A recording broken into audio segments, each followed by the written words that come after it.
So you want to open a store, but where? Dr. Joel Evans, Distinguished Professor of Business at Hofstra University, has the information to help you decide. It's the focus of our conversation in today's In the Spotlight.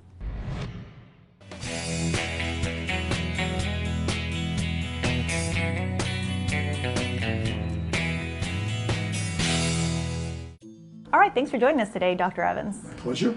All right, so today we want to talk about malls versus boutiques or Main Street shops. I've read a lot to where it seems that some malls have been doing poorly as of late compared to, let's say, 20, 25 years ago. Do you think that this is signaling the death of the mall or not at all? And how does Long Island compare to, let's say, other places? Well, certainly not the death of the malls. What happened during the recent Great Recession is that a number of the larger chains cut down their stores, or they ended up going out of business, and a lot of them were located in malls. But I think over the last couple of years that malls, particularly those on Long Island, have made a big comeback. Roosevelt Field is tremendous. You know, it's huge. It's got a ton of new faces. You've got the Walt Whitman Mall, which is a beautiful mall in terms of the upscale retailers. The Smith Haven Mall has built up, and the area around it has built up. So we've seen a lot of a comeback of the mall. There are still some vacancies, but there are fewer of them. And I think there are good times ahead for the mall. Why is that? Why do you think that they've made a comeback?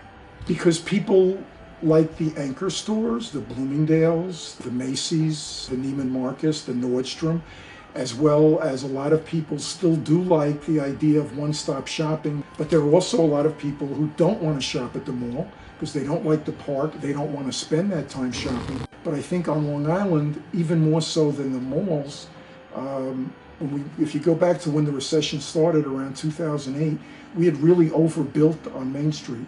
So Main Street on Long Island really suffered a lot of hits. And if you go around, there are still a number of areas where there are store vacancies.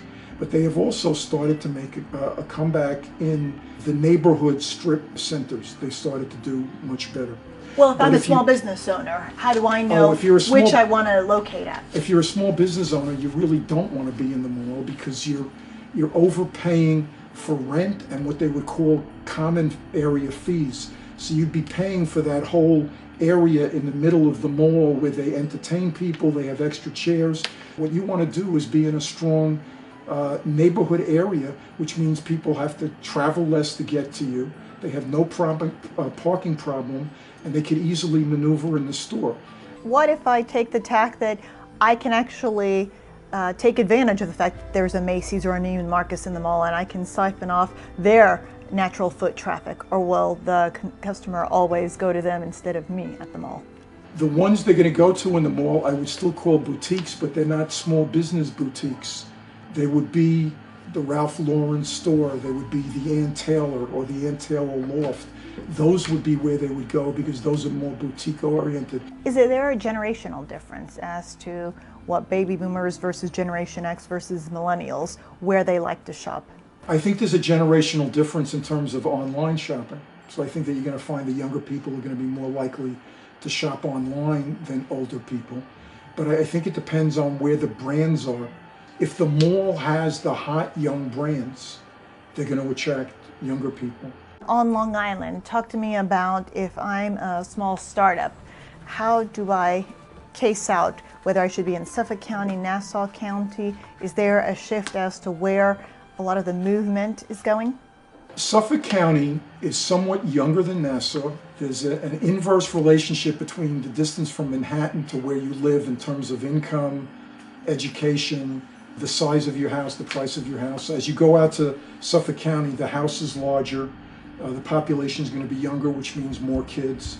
So if you're selling things that are younger oriented, Suffolk County still has more potential. Nassau County remains somewhat more upscale. It's more dense. When people, if they would do things like furnish their homes are much smaller.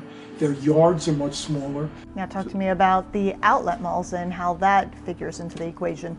Outlet malls have been expanding, and what we see is that there are more and more traditional retailers who have decided to open up outlet stores, whether it be Saks Fifth Avenue or Bloomingdale's or Brooks Brothers.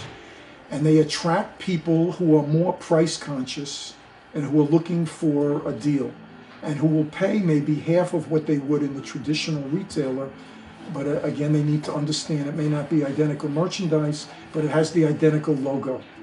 And then in terms of rents, where does that stack up versus a strip mall on Main Street versus your generic It's going to be mall? less than a mall, it's going to be less than a regional mall, and it's going to be somewhat higher than the local neighborhood. All right, thank you so much for joining us today. Thank you for having me.